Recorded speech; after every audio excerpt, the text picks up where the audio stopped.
საღამომშვიდობისა ძვირფასო მეგობრებო, როგორც წესი ჩვენ ჩანაწერებს კვირაობით ვაკეთებთ, მაგრამ მოგეხსენებათ ხვალ აღდგომის ბრწყინვალე დღესასწაულს გილოცავთ ყველას, ქრისტიანს გამრავალს დაესწარით. ჭეშმარიტად. ამიტომ დღეს ერთი დღით ადრე ვაკეთებთ ამ ჩანაწერს და დღეს გვინდა ჩვენს ერთმორწმუნე მეზობელთან ჩვენი ურთიერთობების ზოგიერთ ასპექტებზე გესაუბროთ. ამ ცოტა ხნის წინ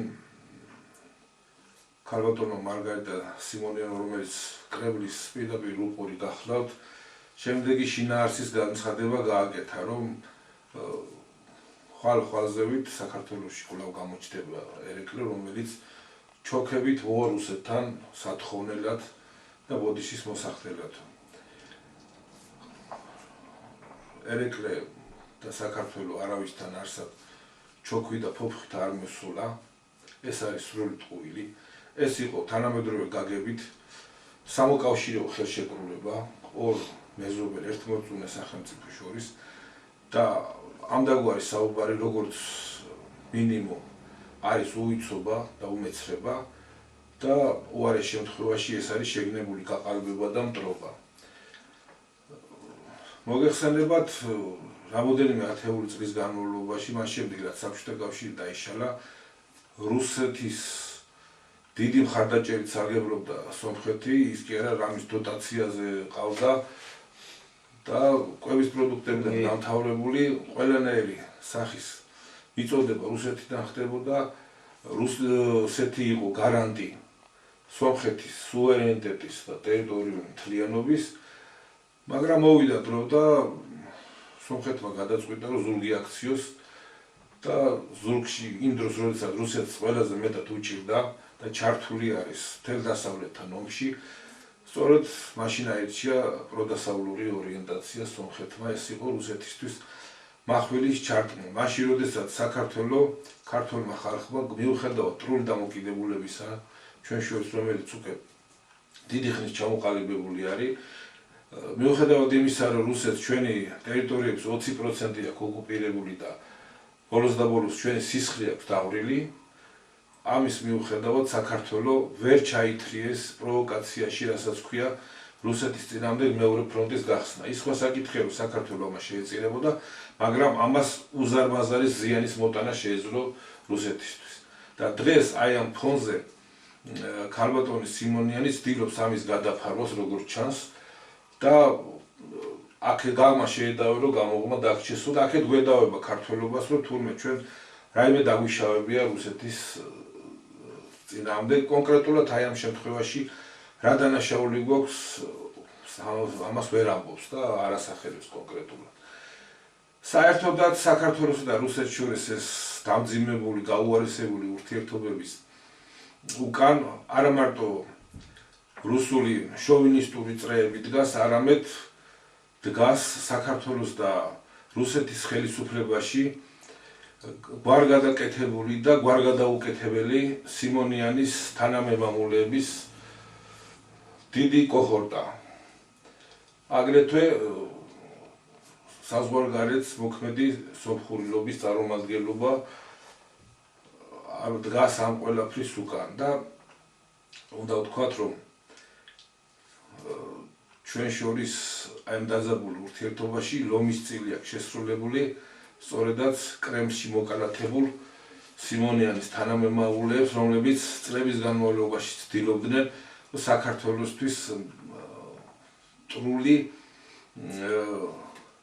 იარლიკი მიეწევებინათ. ამით ერთის მხრივ ცდილობდნენ ერთგულება დაუმტკიცონ იმპერიას და მეორეს მხრივ, რა თქმა უნდა, კავკასიაში ძირი გამოუთხარო საქართველოს, რათა სომხეთს დარჩეს ის პლაცდარმი, დასაყრდენი ძალის, ასე ვთქვათ, სახელი და საქართველოს ჩანაცვლება მოხდეს სომხეთით ამ გაგებით. ასეა თუ ისეა, თანამედროვეობის დამპყრობლის იმპერიის კარზე აღზევებული თანამედროვე ყარჩი ხახანები ცდილობენ რაც შეიძლება მეტი ზიანი მიაყენონ საქართველოს. აი ამ თემაზე დავუბრით, საკმაოდ ძიმე თემაა. შეიძლება არ შეეფერებოდეს აგერ ჩვენ ვილოცვით დავიწყეთ, მაგრამ ამ დღეების, ამ ბოლო დღეების ხმალურიერ განცხადებები სწორედ ამ თემას უკავშირდებოდა, ჩვენს გვერდს ვერ აუქცევდით, რო არ შევხებოდით. მივესალმებით ჩვენს მსმენელს, მაყურებელს, ულოცავთ აღდგომის ბრწყინვალე დღესასწაულს და ჩვენ სურვილია, რომ ჭეშმარიტად ქართველი ერიც თავის ისტორიულ ღვთაებრივ ფუნქციაში აღმდგარიყოს, იბერია საქართველოს წასულიყოს გაბრწყინების გზით, იმ მოვალეობის შესრულებით, რაზეც გვაქვს საუბარი, რაც მოწოდებულია და ასე შემდეგ. კი, ამ კვირას, უпроსოდ გასულ კვირას უკვე ჩვენი სოციალური მედია და არა მარტო სოციალური მედია, გარკვეული საკმაოდ დაწინაურებული ინტერნეტ ტელევიზიების ეთერი დაიპყრო ამ მარგარიტა სიმონიანის განცხადებამ და ამ განცხადებიდან გამომდინარე კიდევ უფრო კაცრმა რეაქციამ ზოგიერთი ჩვენი თანამემამულისა. კაცრი რეაქცია იგულისხმება ის, რომ პირდაპირ აღნიშნეს, რომ ეს ქალბატონი პირდაპირ პუტინის რუპორია, კრემლის რუპორიაო, ასეთი მკაცრად, როდესაც უკვე ამ ადამიანის პირით გველაპარაკებიან, ეს იმას ნიშნავს, რომ ძალიან მალე რუსეთი დაამთავრებს თავის სამხედრო ოპერაციას, სპეცოპერაცია, თუ რაც არ უნდა დავარქვათ, ვიცით სინამდვილეში ეს რა ომია, სავარაუდოდ იგი ჯერჯერობით მასე ჩანს სამხედრო ნაწილით თუ განვიხილავთ ამ გლობალურ ჭიდილს, დროის ამ ეტაპისთვის აღმოსავლეთსა და დასავლეთ შორის მიმდინარე გლობალურ დედამიწისეულ მასშტაბის ჭიდილს, დროის აი ამ მონაკვეთში რუსეთის სამხედრო გზით დამარცხება ბრძოლის ველზე ვერ ხდება, ვერ მოხდება, ექნება გარკვეული წარმატება და როდესაც როგორც კი იგი ამ წარმატებას გააფორმებს, ძალიან მალე ჩვენსკენ მოიხედავს და მოიხედავს ძალიან ცუდად. იმიტომ რომ ჩვენ არა ვართ დიპლომატიურ კავშირ ურთიერთობებში, ჩვენ მაინც დასავლეთისკენ ვიყურებით, შეიძლება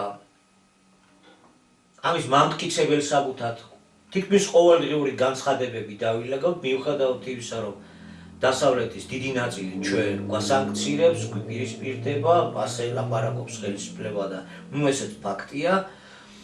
თუ დროულად არ დავიწყებთ რუსეთთან ურთიერთობების მოგვარებასო, ძალიან ცუდად აგვიმთავრდებაო ეს ყველაფერიო. და ის შეურაცხყოფელი ტონი, რაც ამ ქალბატონის სიტყვით გაჟღერდა, რომ ჩოქებით მოუწევს საქართველოს მოსვლაო, დაჩოქილი, გაუბედურებული, მოვალ, საშველათო, გამარჯვებულთანო, ამას გვიწინასწარმეტყველებს.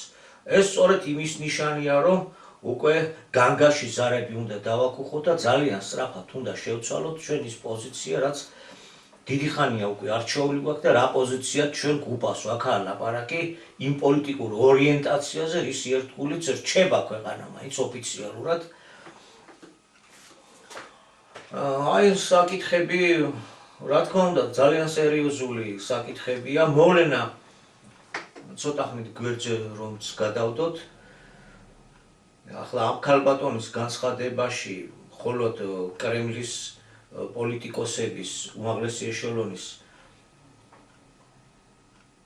შეხედულებათა ასახვაა თუ იგი თავის შეხედულებასაც ამატებს, ეს ალბათ ცოტა არ იყოს საკითხავია, იმიტომ რომ შემდეგ გაკეთდა განცხადებები, ოდნავ შერბილებული უკვე ბოლო პერიოდის განცხადი პესკოვის განაცხადია, მანამდე იყო მარია ზახაროვას განცხადებაც, რომ ჩვენ ყველანაირად მზათა ვართ დიპლომატიური ურთიერთობების აღსადგენად.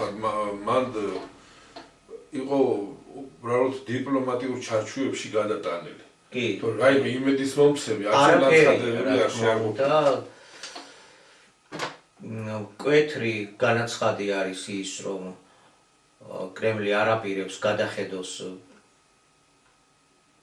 სამაჩაბლოს, ანუ ეგრეთ წოდებული სამხრეთ ოსეთის და აფხაზეთის დამოუკიდებლობის საკითხს, ეს არ განიხილებაო, მიესალმებიან იმას, რომ ომის დამნაშავის გასამართლება ხდება ეს ნაციონალური მოძრაობა და მიშა სააკაშვილი გასაგებია ეს შიდა საკითხებიც, ვიცით რა პოლიტიკური ღონისძიება სტარდება საპარლამენტო კომისიის მიერ, რა თემები ტრიალებს, როგორ განიხილება საქართველოში, ამ ყველაფერს მიესალმებიან და მზად არიან ნებისმიერ სიღრმეებამდე წამოყვნენ, თავარია საქართველო რა სიღრმეებისთვის არის მზადო. ესეც დახურული ბუნდოვანი განცხადება არის, ამაში შეიძლება ძალიან ცოტა რამ ამოვიკითხოთ ჩვენ სასარგებლო, უფრო კი საზიანო. თუ მოვლენას ჩვენ გადავდებთ გვერდზე დროებით და ჩვეულებრივი პოლიტოლოგიური და ისტორიული ჭრილით შევხედავთ,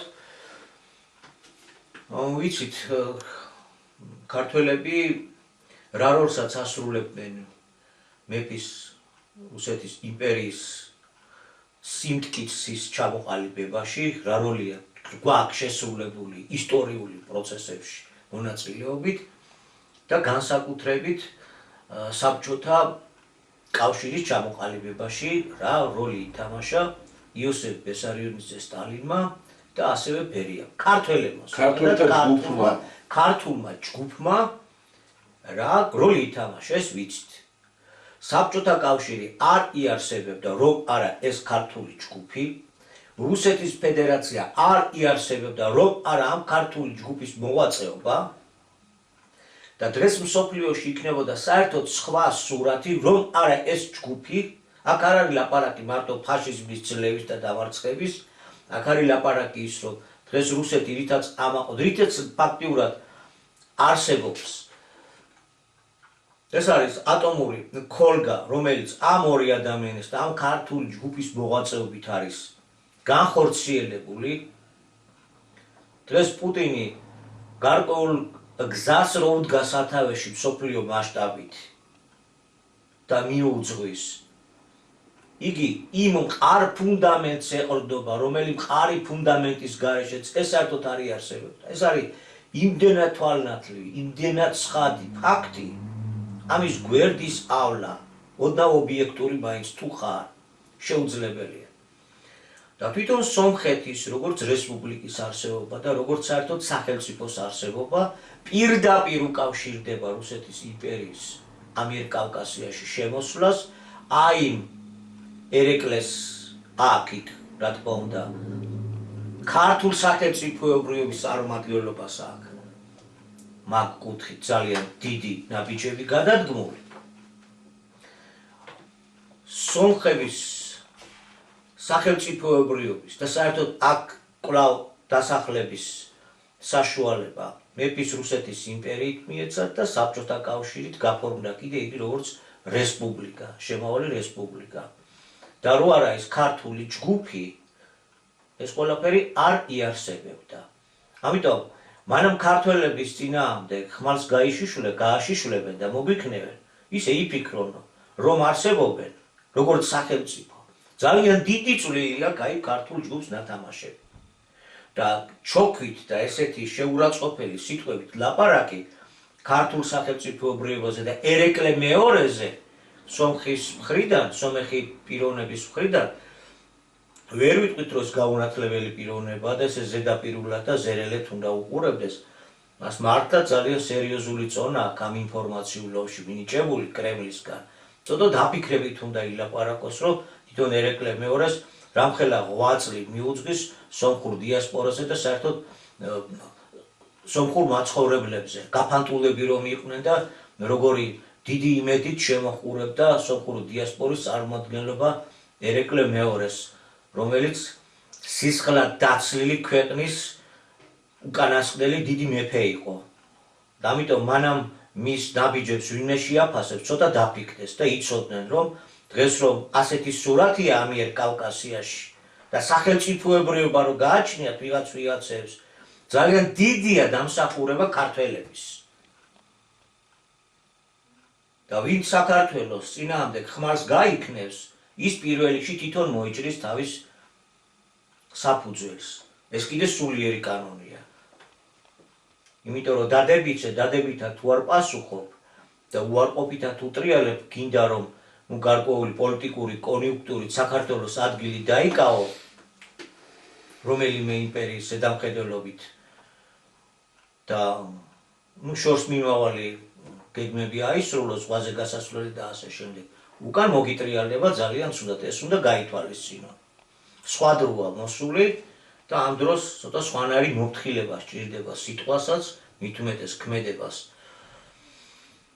ხო, ჩვენ მოკლედ უარყოფითი ბალანსი არც ერთ მეზობელთან არ აგვაქვს, თვალსაზრისით რომ ჩვენ არ გვიწარმოებია ექსპანსიონისტური პოლიტიკა, დაპყრობითი პოლიტიკა და პირიქით მე როგორც ვიცი, თვითონ სომხეთის საუკეთესო ხუროთმოძღვრული ძეგლებიც იმ პერიოდშია აგებული, როდესაც სომხეთი საქართველომ გამოიხსნა მუსლიმანური სამყაროსგან დავით აღმაშენებლის და თამარის პერიოდში. მე როგორც ვიცი, თუ მეშლება ესეთი თქმულებას არსებობს, რომ დავითი მევიდა მათი დედოფლის საფლავთან და ჩასახაო საფლავში გიხაროდეს სასომხეთი თავისუფალი. ესეთი ლეგენდაც კი არსებობს და იქიდან მადლობთ თქვა მოისმაო. ხო, ეს ლეგენდა, მაგრამ კი. მაგრამ არის ის საკითხი, რომ ჩვენ გვაქვს პრობლემა შიგნით პირველ რიგში ქართველობას. საქართველოს ვერ გადავწყვიტეთ უმთავრესი რაც გადასაწყვეტი გვაქვს. ნაწილობრივ მოხდა გაცნობიერება, მოხდა გარკვეული შესწორების შეტანა, თითქმის ყოველ გადაცემაზე გვიწევს ამისი გამეორება. ახლაც არის ერთ-ერთი ხალხის ძალის წარმომადგენლის მიერ დადებული პოსტი, გონი ბატონი დიმიტრი ხუნდაძის პოსტია, სადაც იგი კარგად აღწერს იმ ამბავს, რომ ყველა ეცდება პროქსიომისთვის გამოიყენოს ეს ტერიტორია საქართველო, ამერიკა, ევროპა, რუსეთი, ჩინეთი, ირანი, ჩინეთი, ირანიც თავიანთ ტერიტორიაზე ხო არ წავა, თუ კი ერთმანეთში გასაყოფი აქვს, ჯობია სადმე დაეჯახნენ. როგორც ეს იყო ვიეტნამში, როგორც ეს იყო ავღანეთში, როგორც ეს არის უკრაინაში და ასე შემდეგ აღარ გავაგრძელებ ამ ჩამონათვალს. ეს ძალიან კარგია, რომ ამის გაცნობიერება ხდება ხელისუფლების უმაღლეს ეშელონებში. იმიტომ რომ ხალხის პარტია კი არის ცალკე პარტია, მაგრამ ეს ოცნების მთლიანობიდან არის გამოსული და ეს დადებითი მომენტია, ძალიან დადებითი მოვლენა, რომ ამის გაცნობიერება ხდება. ოღონდ უფრო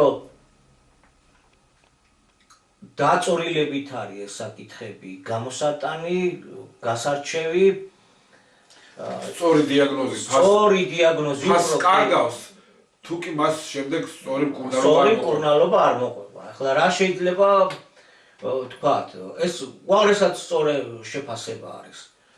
არ იყო საჭირო მაინდამაინც გარედან ეძახნათ ჯეფრის საქსზე თქვა, რომ პატარა ქვეყნებს ასეთ მსოფლიო დაპირისპირების პირობებში ურჩევიათ, რომ რამენერად ნეიტრალიტეტი შეინარჩუნონო. კარგი, მაინდამაინც გარედან უნდა შემოგძახონ, რომ მე აქ ვლაპარაკდეთ, კაცო. ხო გვესმის? მეტი გაბედულებაა საჭირო. ეს ერთი საკითხია, რომ მეტი გაბედულებაა საჭირო. და მაინც რა არის დიაგნოზი?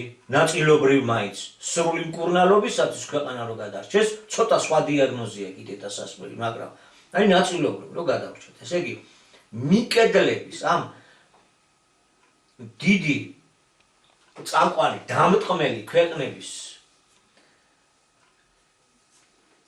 დაპირისპირება არის. ერთმანეთს უპირისპირდება ამერიკა, ევროკავშირი, რუსეთი, ჩინეთი. ხო ვერ ვიტყვით რომ არ ხდება.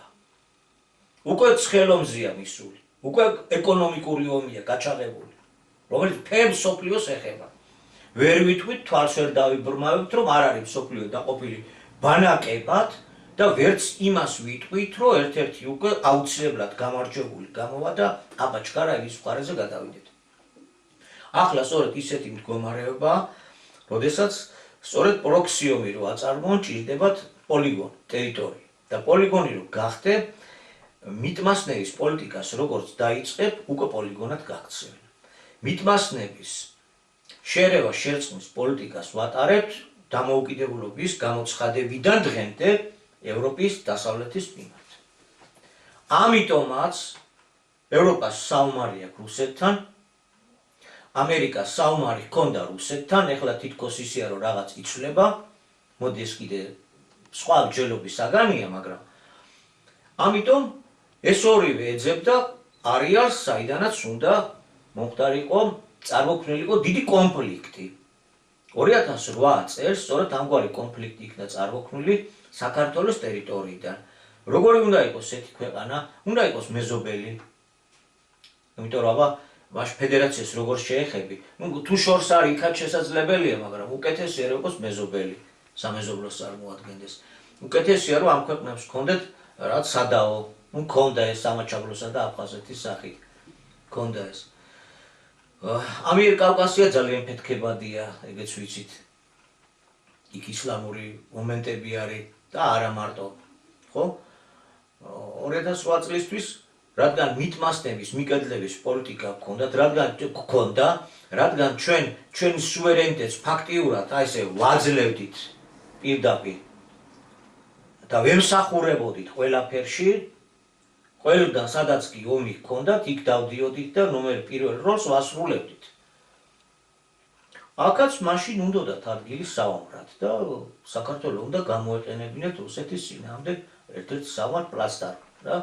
რამ გამოიწვიეს ჩვენმა მიტმასნების პოლიტიკა. თუ შენ ჩემ მხარეზე ხარ, მე თუ ომს ვაწარმოებ მოწინააღმდეგესთან, შენც ვალდებული ხარ ამ ომს, ამ დაპირისპირებას უნდა შემოუერთდეო. ეს მართალიცაა. ხო, აი თავისი სიმართლე გააჩინე. ეხლა შენ არ მოგწონს, შენ რა მოგივა, როგორ მოგივა, ეგ კი არ განიხილება, კაცო. როდესაც შენ ხარ რომელიმე ქვეყნის საჯარისო ნაწილების წარმომადგენელი ჯარისკაცი ან ოფიცერი, შედარებით მაღალი ჩინოსანი, არა აქვს მნიშვნელობა და ეს ქვეყანა აწარმოებს რომელიმე ქვეყანასთან ომს. ხელმძღვანელობა გაგზავნის და შენ ვალდებული ხარ, უნდა წახვიდე და იომო. ეხლა მოკვდები ქვეყანას რაღაცა დაემართებ, ეს არ ითვლება ამ შემთხვევაში. არსებობს მიზანი, არსებობს მიზნის განხორციელების საშუალება, ამ შემთხვევაში სამხედრო ღონისძიება და რამდენი მილიონი ემსხვერპლება, ვინ რა და როგორ ეს არ მიიღება მხედველობაში. შენ თუ მისი ჯარისკაცი ხარ, შენ ვალდებული ხარ ეს შეასრულო. და ჩვენ დასავლეთის ჯარისკაცად გამოვაცხადეთ თავი, ვამაყობდით, ტრაბახობდით. ნუ ფურცაც ვაკეთებდით. როდესაც მიდიხარ და ეუბნები, იცი რა, მიდიხარ და ეუბნები, მიმიღე მე შენს ბლოკში, შენიანი ვარ, შენთან მინდა. მზად ვარ ნებისმიერ საერთაშორისო. აი ეს ბლოკი აწარმოებს ომს. აწარმოებს ოღონდ პროქსი ომს. ხო. რა მნიშვნელობა? მაშინ ჩემიანობა რას ნიშნავს ჩემიანობა? გისვავს კითხვას, ხო? მე თუ რაღაცაში მჭირდება და არ მომემსახურები, არ დამეხმარები, მე რაში მჭირდება, რანაირი ჩემიანი ხარ? ეს არის 2x2 4, ხო? დიახ, აი საკითხები არის. ზუსტად და აქ დასავლეთს ამ შემთხვევაში თავისი თავისი მოქმედებაში თავისი გამართლება გააჩნია. შენ იმის ჯარისკაცსაც აცხადებდი თავს. ახლა ამ ჯარისკაცს გავალებს და არ ასრულებ. დაგასანქცირებს, მოგიწყობს ობსტრუქციას. ეცდება რომ დაამხოს ეს ხელისუფლება და მოიყვანოს ის, ვინც ამას შეუსრულებს. არ შეუსრულებს, არის ნაწილი, რომელიც ფიქრობს, რომ ეს გამოგონილი, ეს ტყუილი, ეს ისეა. ეხლა არ გვინდოდა მაინდა-მაინც შეხოვოდოთ ამ საკითხს, იმიტომ რომ ამ პოლიტიკურ ძალას მიცემული ჰქონდა წინადადება, სხვებთან ერთად რა თქმა უნდა. წამოსულიყო დიად ქართულ თაებრივ საქმეზე, რასაც ფორმაციის შეცვლა ქვია. წამოსულიყო და მიეტევებოდა. ნუ არ წამოვიდნენ, გასაგებია.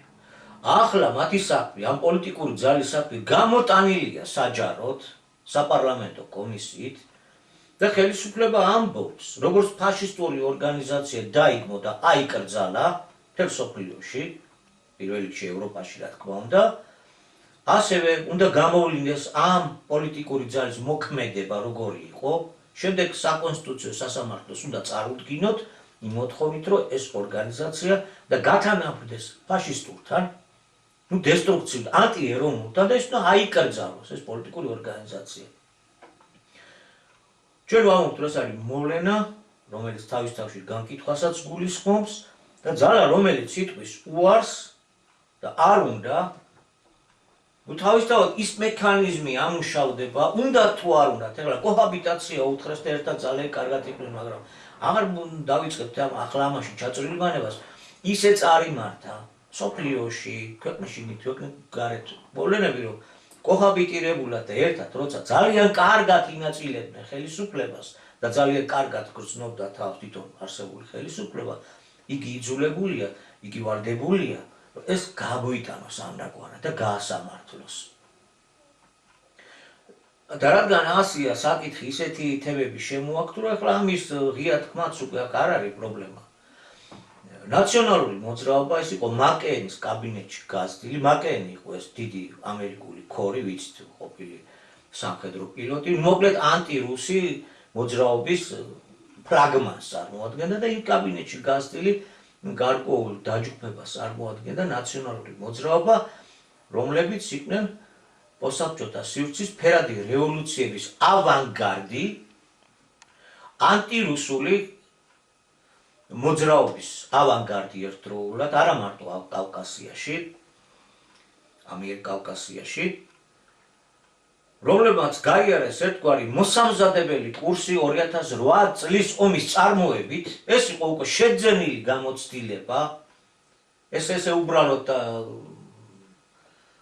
როგორ ვთქვა, ესე მარტივი არაა ეს საკითხები. რატო არაა მარტივი? მარტივი არ არის, მაინც სამხედროა, ძალოვანი, გარკვეული განათლება და როდესაც ისეთი ნაბიჯები უნდა გადაადგმეინო ქვეყანას, ქვეყნის ძალოვანს, რაც არის თვითმკვლელობის ტოლფარდი, ამას მოხერხება უნდა. ეს ურავით ვფიქრობს, ეს თლათ ესეთი მარტივი გასახორციელებელია და თლათ ასეთი ბრიყვები ვართ ქართველები. ვერ გესმის სათყობ თავს და რა დაგვემართება თუ იმ ნაბიჯს გადავდგავთ. ამას მოხერხება უნდა. ამას უნდა წინასწარი იდეოლოგიური დამუშავება, დატერორება მოსახლეობის. ყველაფერი ის რაც მზადდებოდა და კეთდებოდა და საკმაოდ სერიოზული გამოცდილება დააგროვეს. მაგრამ არ იყო მასშტაბები, საქართველოს მასშტაბები, ამხელა დიდი ცეცხლის გასაჩაღებლად, სხვადასხვა გარკვეული მიზეზების გამო და შემდეგ, როდესაც მოხდა ხელისუფლების შეცვლა, თვითყოფილი პრეზიდენტის მეთაურობით ეს ბირთვი წავიდა და იგივეს მომზადება, რაც აქ 2008 წელს განხორციელდა საქართველოსა და რუსეთის დაჯახება, იგივე განხორციელდა გაცილებით დიდ მასშტაბში უკრაინის ტერიტორიაზე. თავისი მასშტაბებიდან გამომდინარე. ფრონტის ხაზი 2000 კილომეტრამდეა გადაჭიმული, მეოთხე წელია მიმდინარეობს საუსასტიკესი ხოცვა შლეტა. 50 მილიონიანი ქვეყანა იყო უკრაინა და ახლა რამდენზეა ჩამოსული ეს ციფრები ვერ ყევს, მაგრამ განახევრებულია, აღარ გავაგრძელებ, ძალიან კარგად ვიცით იქ რა მდგომარეობა, შეაფნეინეს ერთ-ერთი უძლიერესი არმია თურმე.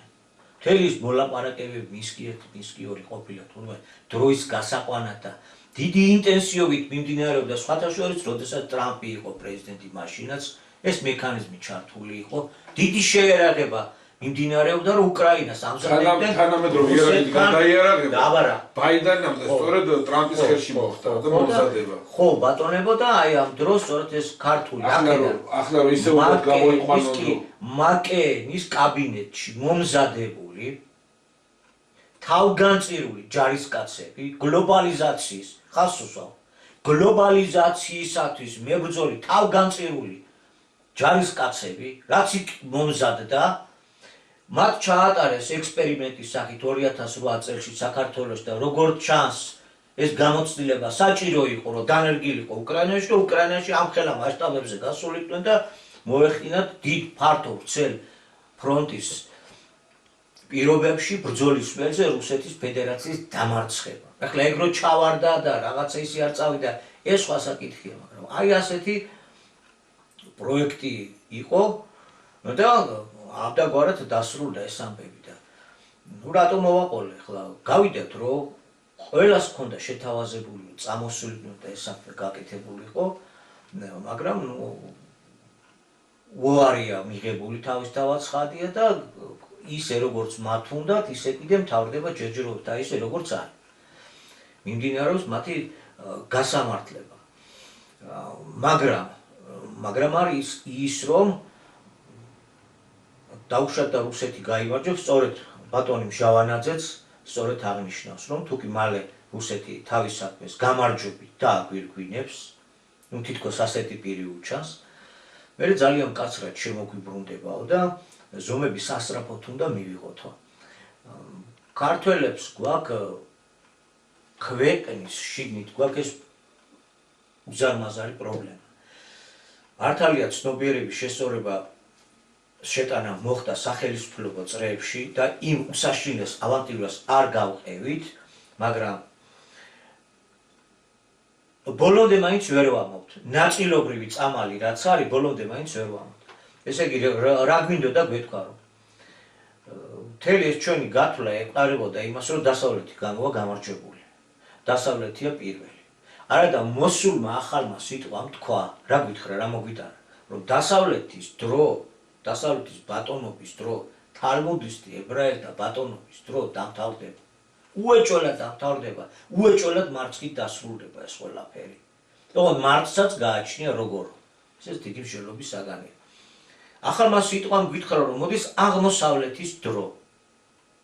მაშინ ვერ გესმოდა რანაირად უნდა წამოსულიყო, გავიდა დრო და ხანი და აგერ უშველებელი ჩინეთი თავისი შესაძლებლობები და რამხელა ომია გაჩაღებული ამერიკა ჩინეთთან ეკონომიკური, თუმცა ძალიან ბევრი ექსპერტი ამბობს, რომ ჩინეთის ბოლომდე დაძვირა უკვე გამორიცხულია. ჩინეთია უკვე ფაქტი, იმასაც ამბობენ, რომ ამ ომში ამერიკა მარცხდება. კი, იმასაც ამბობენ, რომ ამ ტარიფების ომში ამერიკა მარცხდება. ესეც ცალკე მსჯელობის საგანია. აი მიტმასნების პოლიტიკამ გამოიწვია ის, რომ იქეცით მათ ჯარისკაცება და ასე დამთავრდა. ახლა ხუნდაძეს განაცხადით, კარგია რომ ეს ცნობიერდება, რომ ნებისმიერთან თუკი დავიწყებთ მიტმასნების პოლიტიკას და ამ დიდებს ერთმანეთთან გასარჩევიათ და საომარი აქვთ, ხშირ შემთხვევაში ძალიან პროვოკაციული ქმედებები აქვს, მიტმასნების შემთხვევაში ყველა ეცდება, რომ პროქსი ომის ტერიტორიად გამოგვიყენოს ჩვენ. სხვადასხვა გეოპოლიტიკური მიზნების განხორციელებისათვის. მას წამალი რა არის? ესე იგი ამ დიდ გლობალურ დაპირისპირების ჟამს საქართველოს უნდა შეინარჩუნოს რამენაირად ნეიტრალიტეტი. მიმხრობლობის პოლიტიკა უნდა გავატაროთ. მიმხრობლობის პოლიტიკა უნდა გავატაროთ, ვამბობთ, ზოგიერთები ვამბობთ და თან კიდევ ვიძახით, რომ არა ევროკავშირში მაინც უნდა გავწევრიანდეთ. ესე იგი მაინც ჯაჭვითა ვართ მიბმული იმ ძველს, ესე იგი რაღაცით ვართ გამოგმული, ალბათ ფინანსით, ალბათ კიდევ რა ვიცი რა არის, როგორ არის, მაგრამ ევროკავშირი მეომარი მხარია. ევროკავშირში თუ გინდა რომ გაწევრიანდე, შენ ვერ იქნები მიუმხრობელი. ვერ იქნები ნეიტრალური და ამ მიუმხრობლობასაც თავისი სახელი აქვს. რატო გაურბივართ ამ სახელის ხსენებას? რაშია საქმე? ბოლომდე რატო ღიად არ ვამბობთ? ისიც ცხადესია, რომ მარტო ჩვეულებრივი ნეიტრალიტეტით ვერ გავალთ ფონს. არის საჭირო განსაკუთრებული სტატუსი, იმიტომ რომ კავკასია განსაკუთრებულად რთული რეგიონია და ჭირდება განსაკუთრებული სტატუსი შენს ნეიტრალიტეტს. არ იქ ვინმე დაინტერესებული პიროვნებობისაც ეს აინტერესებს, მე ლაპარაკი მაქვს პოლიტიკური ძალა, რომელიც აი დაჯდება და იმჟელებს, აბა ეს განსაკუთრებული სტატუსი როგორ გავიაზროთ, რა გჭირდება. მიდის კი ამაზე ფიქრზე არაა ლაპარაკი, მოქმედება ღიად ხდება გამოტანა თუ არა ამ საკითხების და რო არ გამოგვაქვს, კარგს ვაკეთებ თუ ცუდს. და თუ სიტყვა მოსულია და ამ სიტყვის შობა ერს ევალება, ეს სიტყვა ხმამაღლაა სათქმელი. ამირან გულში მღერო და მთებო მომეცით ბანიაო, არ გამოვა. ჩვენ ახლა დავსწრებით ამ მატრიცებს, დავარღოთ ჩვენი ტელეპათიური ძალებით და ამას ვიზავთ, იმას ვიზავთ სულიერად. ეს არ გამოვა. ღიათა და რაც დროით ვიტყვით, უფრო უკეთესი. მაგრამ ნეიტრალიტეტი განსაკუთრებული სტატუსით არის გადარჩენის წამალი, ოღონდ ნახევარ წამალი. გავაგრძელოთ ის ფორმაციის შეცვლა, რომ აუცილებელი არაერთხელ ვისაუბრია, მაგრამ გავაგრძელოთ ამ შემთხვევაში კიდევ ამ ჭრილით, აი მხოლოდ აი პოლიტიკური ჭრილით საუბარი, როდესაც ჩვენ მოუწოდებთ ხელისუფლებას, რომ იგი უნდა წავიდეს და დაჯდეს და გააღადგინოს ეს დიპლომატიური ურთიერთობები, თუნდაც ყოველგვარი წინასწარი პირობის გარეშე. ვიცით, რომ ახლა ჩვენ ვაყენებთ ასეთნაირად პირობას, რომ ჯერ ტერიტორიული საკითხებზე უნდა წამოვიდეს ჩრდილოეთი, უკან წაიღოს თავისი სიტყვა დამოუკიდებლობის აღიარების თაობაზე, უნდა აღიაროს საქართველოს ტერიტორიული მთლიანობა, აი მერე დავჯდები რუსეთთან და მოვილაპარაკებ. ესეთი არის ჩვენი განაცხადი. გასაგებია, მაგრამ ადგილიდან არ იძრება. და ეს ნაწილი ითხოვს მაინც იმას, რომ ყოველგვარი წინაპირობის გარეშე არიან ესეთი შეხედულების წრეები საქართველოში, რომ ყოველგვარი წინასწარი პირობის გარეშე ჩვენი გადარჩენისათვის აუცილებელია მივიდეთ და დავიწყოთ დიპლომატიური ურთიერთობების აღდგენა და ბოლოს და ბოლოს როცა იქნება ამ საკითხსაც შევეხებით და ამ საკითხსაც ან ესე გადავწყვეტ და ისე და ხო, ერთგვარი ბუნდოვანებაში ვახოთ. ეხლა რა მდგომარეობა გაქვს? და რამდენად მისაღები იქნება და რამდენად პროდუქტიული იქნება ეს ნაბიჯები იმ ხელისუფლების, იმ სახელმწიფოს მხრიდან სოფლიო ომი, რამის მესამე მსოფლიო ომი გაჩაღდა იმ ოფიციალური მიზეზით, რომ როცა ვარშავის პაქტი დაიშალა, არ უნდა წამოსულიყო ნატო აღმოსავლეთითო, სიტყვიერი შეთანხმება იყო და სამი ტალღა განახორციელეთო. და უკრაინა უკვე ჩემთვის არის უკიდურესი. ნატოში არ უნდა გაწევრიანდეს უკრაინა. ნატოს ჯარისკაც, ნატოს ქვედანაყოფს იქ ვერ მოვითმენ. ეს არის უკვე ჩემი განადგურება. და ამის გამო დაიწყო ომი, და იქ ჩვენცა ვართ ნახსენები, ყურებს თუ კარგად გამოვიბერტყავთ. საქართველოცა ვართ ნახსენები. კიდე კარგად დავფიქრეთ, რამის მსოფლიო ომი გაჩაღდა, ღია. ცხელი ომი, აი ამ მიზეზით. რომ რატო ფართოვდება ამ ზომაზე ნატო აღმოსავლეთით, რომ ეს არის პირდაპირ ჩემს წინააღმდეგ გადადგმული მტრული ნაბიჯი, ჩემი მოსპობისათვის გადადგმული ნაბიჯებია და მე ამას არ დაუშვებ და მზათა ვარ მივიღო მესამე მსოფლიო ომი. მზათა ვარ თუ ძალიან გამიჭირდება ვიხმარო ატომური იარაღი და გამოვიყენო მთელი ჩემი სამხედრო ძლიერება. რასაც ჩვენ თვალყურს ვადევნებთ, რაც მიმდინარეობს. ახლა თქვენ როგორ ფიქრობთ, როგორ დიპლომატიურ მოლაპარაკებას ჩაეყრება საფუძველი, ანდაც რამდენად სერიოზული იქნება ის რაღაც შეთანხმებები კულისებში თუ კულისებს გარეთ რა უნდა იყოს, როდესაც ის სახელმწიფო იწყებს ამ დიპლომატიურ მოგვარებებს, რომელსაც კონსტიტუციაში აქვს ჩაწერილი ნატოში ინტეგრირება, დასავლეთთან ინტეგრირება, ნატოში გაწევრიანება. როდესაც ახლაც სადაც ჩვენი დიპლომატიური წარმოადგენლობა მიდის, ეს იქნება თურქეთის მიერ მოწყობილი სამიტი, აღმოსავლეთში, იქით ინდოეთში მოწყობილი სამიტები თუ დიდი შეკრებები, იქაც ჩვენ ყველგან ხაზს უსვამთ, თითქოს ვინმეს ვახარებთ, ვიღაცას სიამოვნება გვინდა მოვგვაროთ, ვიღაცას ვეკეკულუცებით, რომ აი კონსტიტუციაში გვიწერია და ჩვენი მიზანსტრაფა ის არის. აი რანაირად უნდა მოაგვაროს თუ კი ესეთი მდგომარეობა გვაქვს ჩვენ. აი თხოვოთ, რომ უნდა წავიდნენ და დაუშვათ და წავიდნენ კიდეც. ეხლა ამ ხელისუფლებას არ შეუძლია საკონსტიტუციო უმრავლესობა არ აქვს, ამ მუხლს ვერ ამოიღებს. ერთი რომ საკონსტიტუციო უმრავლესობა არ აქვს. მეორე სურვილი არა. მეორე რა ვიცი, სურვილი ოფიციალურად არ ჩანს. დიახ, სურვილი არა. ოფიციალურად ესე ჩანს. ოფიციალურად ის ჩანს, რაც შეიძლება ლაპარაკობენ, რომ ინდოეთში ჩასულებიც კი იმაზე ლაპარაკობენ, რომ ჩვენ ნატოში გაწევრიანება გვინდა, ევროკავშირში გაწევრიანება გვინდა. ერთის ხელის გამაღიზიანებლად მოჩანს რუსეთის ოფიციალური პირების განცხადება, რომ ჩვენ მზად ვართ დიპლომატიური ურთიერთობა ავადგინოთ საქართველოსთან და იმდენად გავაღრმავოთ ურთიერთობა რამდენზეც მზად არის საქართველოს ხელისუფლებამ, მაგრამ მეორე იქვე ავლებს წითელ ხაზს, რომ საუბარი ვერ იქნება ტერიტორიული მთლიანობაზე საქართველოსი. ანუ მიანიშნებს, რომ აღიარებს უკან წაღებაზე ლაპარაკი ვერ იქნება. ახლა გასაგებია, რომ თითოეული ქართველისთვის გამაღიზიანებელია, მაგრამ მოდი შევხედოთ ახლა იმ კუთხით.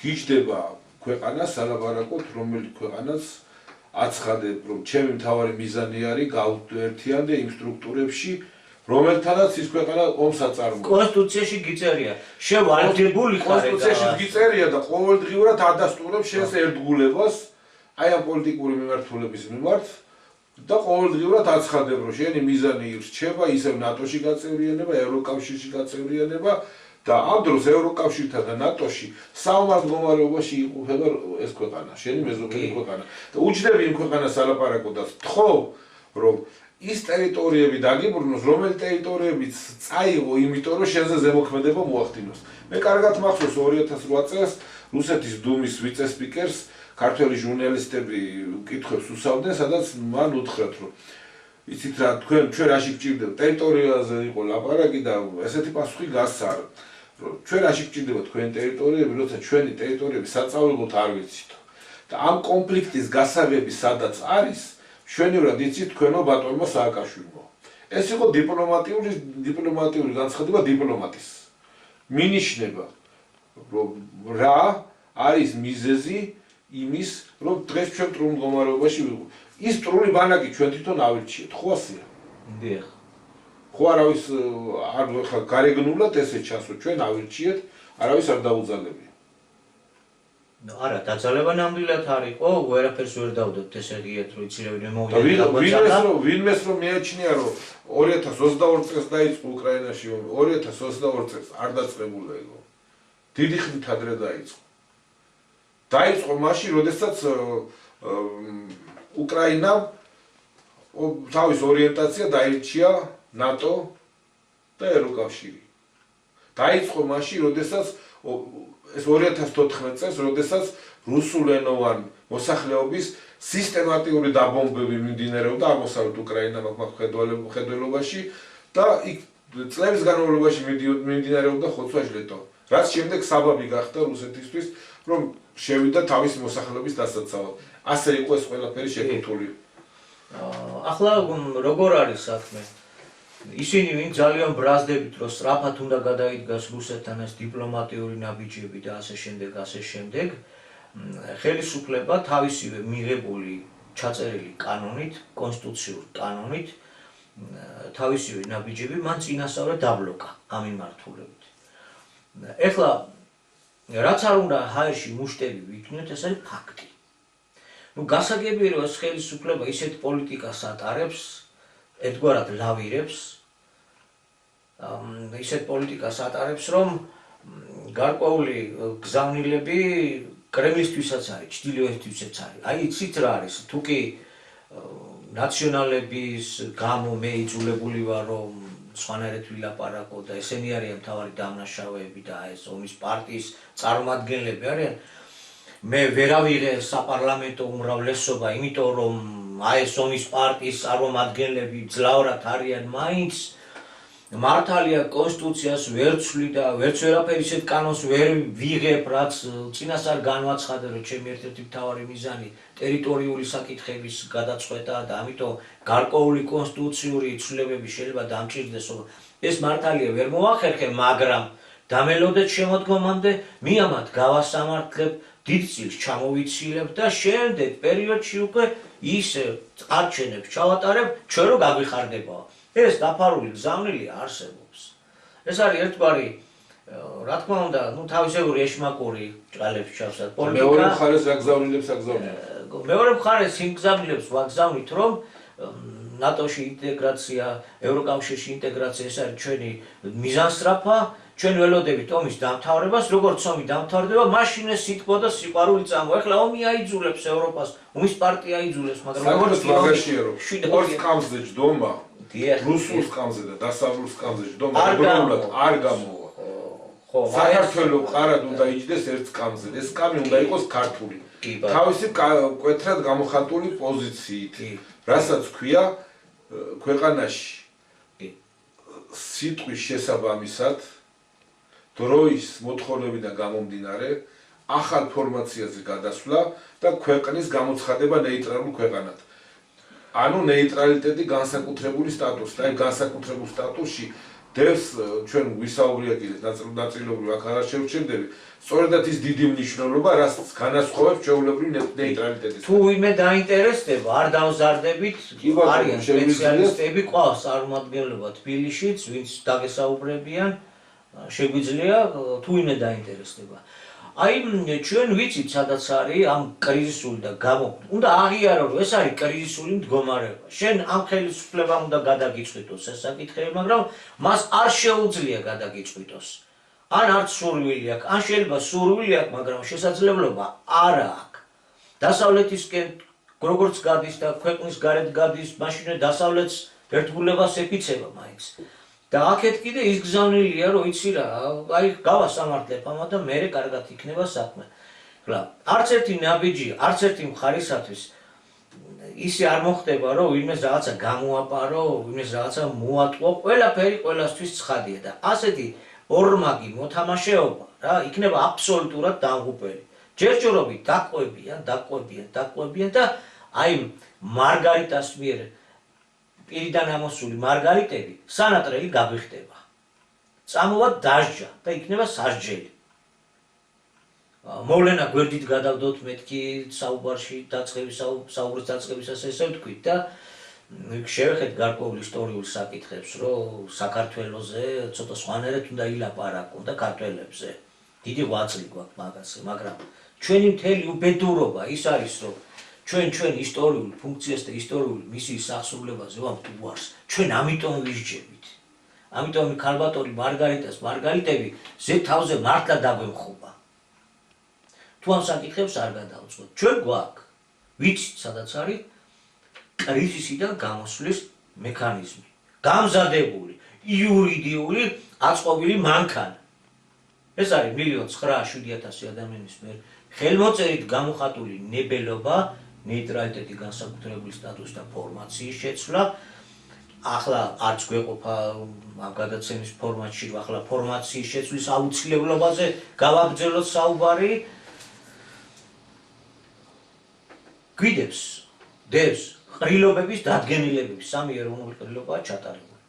თუ ამ გზით წავალთ, ძალიან სწრაფად შეგვიძლია მივიდეთ მეოთხე ყრილობის ჩატარებამდე, ამასაც თავისი მექანიზმი, თავისი წესი და რიგი გააჩნია და ყოველგვარი ახალი არჩევნები და ახალი აჟიოტაჟი და ახალი იმეების გარეშე თუ ჯერ ერთი ის არჩევნებიც რაც გვინდა რომ ჩავატაროთ, რომ მართლა წესიერი არჩევნები იყოსო, თვითონვე ვამბობთ. რომ პირობა ისეთი იყო, რომ ეს არ არის არჩევნები, ეს იყო ომი და ბრძოლაო, მშვიდობასა და სიკვდილს შორის, ესე ვიძახით. და მართლა არჩევნები თუ გვინდა ჩატარდეს და მართლა ეროვნული თუ გვინდა რომ იყოს, ერის სულისა და გულის გამოხატველი უნდა იყოს. მაშინ ბევრი რამე რო გვაქვს შესაძლებელი, ეს ხო ფაქტი და ცხადია. ესე იგი, წინასწარ ვარ ჩვენ შესათანხმებელი რაღაცეებზე. წამყვანი პოლიტიკური ძალები არიან შესათანხმებელი რაღაცეებზე. და რა რაღაცეებზე, რა პრინციპებზე, რაც მოცემულია, რაც ღვთისგან არის ნაბოძები. ეროვნული საკუთრების გამოცხადება, საომავლოდ გარკვეული ფორმაციული ცვლილებების მიმართულებით წასვლა, ახლა ამაზე აღარ გავაგრძელებ და ნეიტრალიტეტი განსაკუთრებული სტატუსი. დე იურე გვიჭირავს ხელში.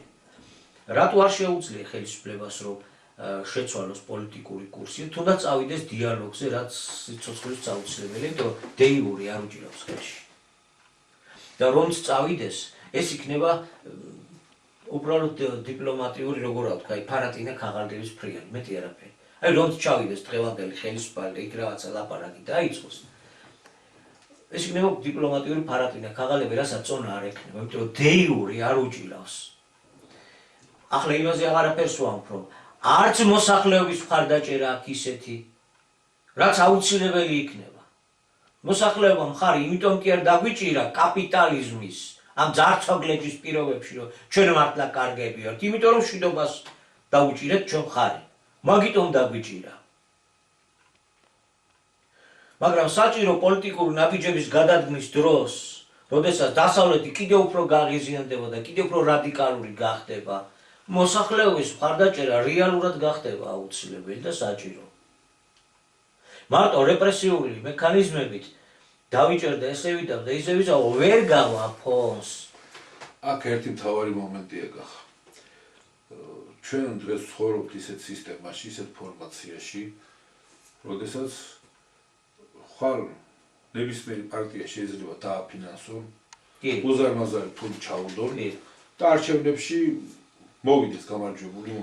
დღეს რომ შეიცვალოს კიდევაც პოლიტიკური ვექტორი და კურსი, ხალხის პარტია მოვა. ხალხის პარტია შეიცვლება. ამიტომ დობა რუსეთის მხრიდან ჩვენს მიმართ არის ნული. რუსეთის ვერენდობა ამერიკას, დასავლეთზე და ევროპის ქვეყნებზე აღარა ლაპარაკი, რომ დღეს ტრამპია, ხვალ შეიძლება სხვა იყოს. რა თქმა უნდა, იქ მონაცვლეობა აქვს. ამიტომ დადებული ხელშეკრულებები შეიძლება გადააყარონ, იმიტომ რომ უკვე გადაუყარეს ერთმანეთს. მაგრამ ახალმა სიტყვა იცის, ეგ ცნობიერება გვაქვს. ახალი ფორმაცია იძლევა მაგის საშუალებას, რომ დადებული პირობა არ დაირღვევა. ერის უმრავლესობის მიერ მოთხოვნის შესაბამისად და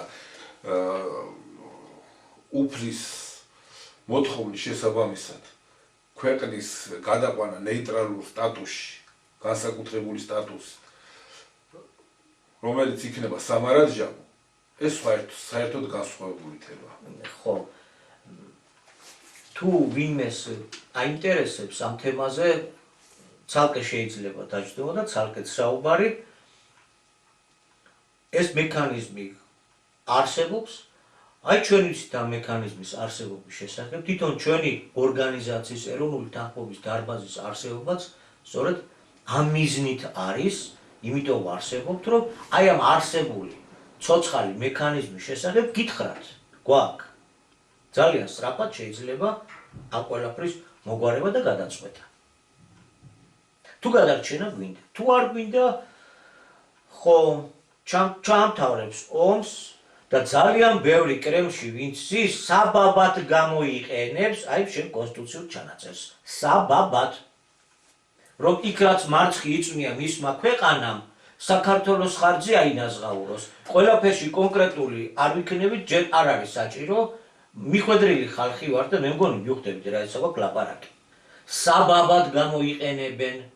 აქედან შეივსებენ დანაკლისს. თუ კი უკრაინაში მოახერხებს და წარმატებით თავისთვის მომგებიან პირობები დაასრულებს იმ ომს, იქ არ გაჩერდება რუსეთი, იქვე შეეცდება, რომ ბარემ კავკასიაშიც მოითავოს და აღმოიფხვრას პრობლემები. ამაზე მეც ვერაფერს ვერ უზავე, სანქციები დადებული აქვს, ომის მდგომარეობაში იმყოფება, ნუ აი მეტი რაღა უნდა მოხდეს. ბარემღა ეცდება მიაყოლოს და პრობლემები მოიგვაროს კავკასიაშიც. და საშიშროება რეალურია, რომ თუ ჩვენ დროზე არ გადავდგით ქმედითი ნაბიჯები, შეიძლება ძალიან მალე ცუდ მდგომარეობაში აღმოჩნდეთ, მით უმეტეს რომ კრემლში წამქეზებლები ლომად არიან, ვინც კიდევ ცეცხლზე ნავთს ასხავენ, ცდილობენ კიდევ უფრო გააღვივონ ეს დაძაბულობა, კიდევ უფრო მტრულ ატმოსფეროში გადაიყვანონ და აგერ მაინც მინდა კიდევ ბოლოში საუბრის დასრულებისას მარგალიტების მქვევარ მარგალიტას და მის თანამემამულე თანამოძმეებს ურჩიო კეთილის ყოფილი, კეთილის სურვილის პოზიციიდან, რომ საქართველოს ამდაგორ საუბარს შეეშვნენ, ეს კარგად არ დაუჯდებათ. საქართველოს თუ წაიქცევა, ძალიან ცუდად წავა ამიერკავკასიის პატარა ქვეყნებს პირველ რიგში საქმე. აი მას ვამბობთ. სომხეთის საქმეც მაშინ იყო კარგად, როდესაც საქართველოს ძლიერი იყო. სხვათა შორის. ეს ისტორიულად ყოველთვის ასე იყო. რაც შეეხება იმ თემაზეც მინდა ორი სიტყვა ვთქვა. ზოგს დღეს უხარია, რომ აი აგერ გასამართლება ხდება ნაციონალური მოძრაობის და მათი დაკავშირებული პოლიტიკური ძალების აქ გასახარი ნამდვილად არაფერი არ არის, ანგარიშწორება კარგი არასოდეს არ ყოფილა. უბრალოდ აქ ხდება რა. ჩვენ გვახსოვს ჯერ კიდევ შევარდნაძის ხელისუფლების დროს დავდიოდით კაბინეტებში შევარდნაძის ხელისუფლების მაღალეს თანამდებობის პირებთან და უხსნით, ვეხვეწებოდით, რომ ეს სხვა დროა, მოვლენა, ჟამია, სხვა რამ ხდება, ძველი მეთოდებით ვეღარ მოხდება ქვეყნის მართვა, ძველი მეთოდებით ვეღარ გაგრძელდება, მაგრამ სხვათა შორის შედგა პირდაპირ საუბარით შედგა პრეზიდენტ შევარდნაძისა და ბატონ აკაკის შორის, მაგრამ თითქოს თავიდან რაღაც დადებით ეს მიიღო, სახე მიიღო საუბრის შემდეგ ურთიერთობებმა, მაგრამ შემდეგ გარედან ზეგავლენის მოხდენის შემდეგ შიგნით თითო ხელისუფლებაში და იმ სახელმწიფო წრეებში არსებული პიროვნებების გავლენის შემდეგ ეს ურთიერთობები ვეღარ წარიმართა ისე როგორც უნდა წარმართულიყო და ის რომ სიტყვის წინააღმდეგ წავიდა ის ხელისუფლება, ის რომ დროის წინააღმდეგ წავიდა ის ხელისუფლება, როგორც დაუსთავდა იმ ხელისუფლებას, ყველამ ნახეთ. დაამხეს ის ხელისუფლება და მაღალი თანამდებობის პირები, მინისტრები იყვნენ თუ გუბერნატორები, ბევრი გაქცეულია ქვეყნიდან, ბევრმა ციხე მოიხადა, ბევრი სიცოცხლის ხელყოფას მოხდა, მათი და ჯანმრთელობის ხელყოფას მოხდა. შემდეგ უკვე 2003 წლიდან 2012 წლამდე უკვე სააკაშვილის ხელისუფლების მიმართ ვაწარმოებით მოლაპარაკებებს, ვეხვეწებოდით იგივეს, რომ სხვა დროა, მოდი ერთად დავილაპარაკოთ, გადავწყვიტოთ, ჩვენ არავითარი თანამდებობა და ეს არ გვაინტერესებს, ჩვენ უბრალოდ გვინდა რომ დროის შესაბამისად, უფლის სიტყვის შესაბამისად მოხდეს ქვეყანაში ცვლილებები, არც იმ ხელისუფლებამ არ ისმინა და აგერ ფაქტის წინაშე ვდგევართ, რომ მათი გასამართლება მიდის და უფრო უარეს მდგომარეობაში ჩავარდნენ თუ კი შევარდნაძემ წარესის რეზიდენციაში დაამთავრა თავის ცხოვრება პრეზიდენტად ყოფილი სააკაშვილი დღეს ციხეშია გამოკეტილი. და დღევანდელ ხელისუფლებასთანაც ვცდილობთ კავშირები გავაბათ, ვცდილობთ მოლაპარაკება ვაწარმოოთ. იგივე თემები შეგვაქვს ვესაუბროთ, გვინდა ვუხსნით, რომ მოვლენის უგულებელყოფა კარგს არ მოიტანს არც მათთვის, არც ქვეყნისთვის. ჯერჯერობით დადებითი პირი არ ურჩანს. ნახოთ რა იქნება. თუ ასე გაგრძელდება, მოვა დრო, როდესაც ისინიც სიტყვასთან, მოვლენასთან წინააღმდეგობის გამო დაიჭებიან. მნიშვნელობა არ აქვს ვისი ხელით მოხდება ეს. მთავარია რომ ეს უფლისნებით მოხდება. ჩვენ ეს სულიერი საიდუმლო გვა. ვისი ხელით განხორციელდება, ეს უკვე სხვა თემაა. თუ ახლა ფიქრობენ რომ ისევ თავისებურად ფიქრობენ ადამიანები თავისთავად ცხადია, უნდათ რომ თავისი გაიტანონ. შესახსენებლად ერთი რამე შეიძლება შევახსენოთ, რომ თუ ამას არაფრად დაგვიდევენ, მე რა იქნება, რუსეთი რა ნაბიჯებს გადადგავს და არა მარტო რუსეთი, მოსალოდნელია ევროკავშირიდანაც გაცილებით მძლავრი შემოტევა, თუნდაც ვიზა ლიბერალიზაციის შეჩერებით, რა პროცესიც უნდათ რომ დაძრან. და დღეს კი ვასამართლებთ იმათ, ვინც გასასამართლებლები არიან, მაგრამ ძალიან სწრაფად შეიძლება შეტრიალდეს ეს ყველაფერი და ერთად გაგვასამართლოს რაღაცა, სულ ყველა. იმიტომ რომ არსებობს ერთი ძალაც, არსებობს მეორე ძალაც და თუ კი იმ ძალას შემოემატება კიდევ ძალიან სერიოზული რაოდენობა ხალხის,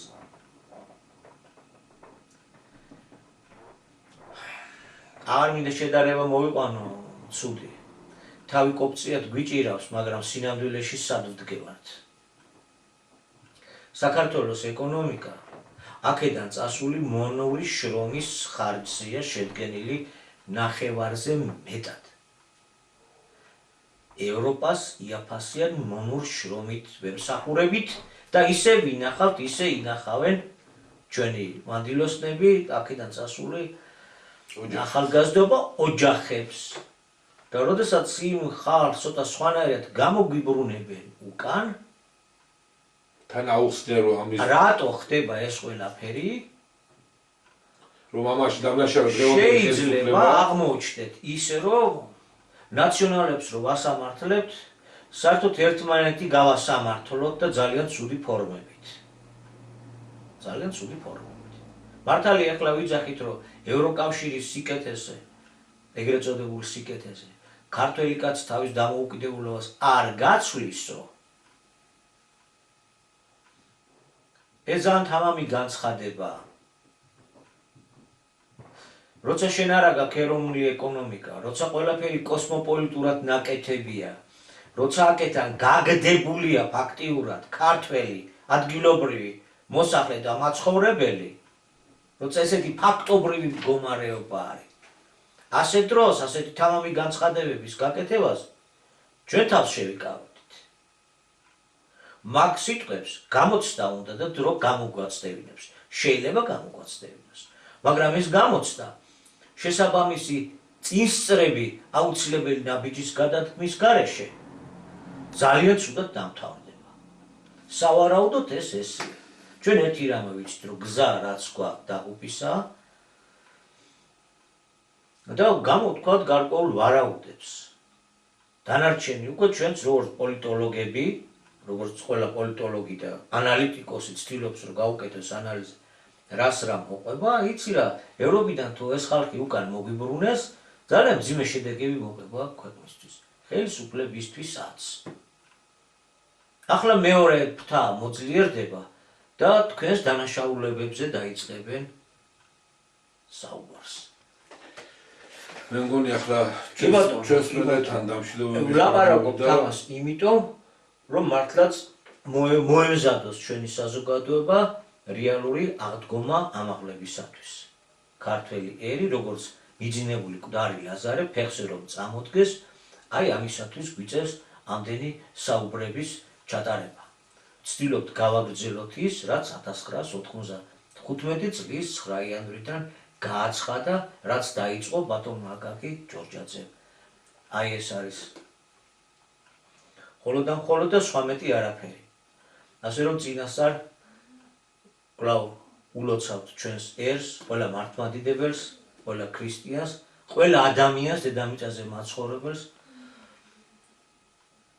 ჩვენი უფალისა და მაცხოვარის იესო ქრისტეს აღდგომას, აღდგომის ბრწყინვალე დღესასწაულს და აღდგეს მკვდრეთი ჩვენი მიძინებული ქართული ცნობიერებაც. კიდევ ერთხელ გილოცავთ, ქრისტე აღდგა, ჩეშვარიტად. მომავალ შეხვედრამდე. მომავალ შეხვედრამდე.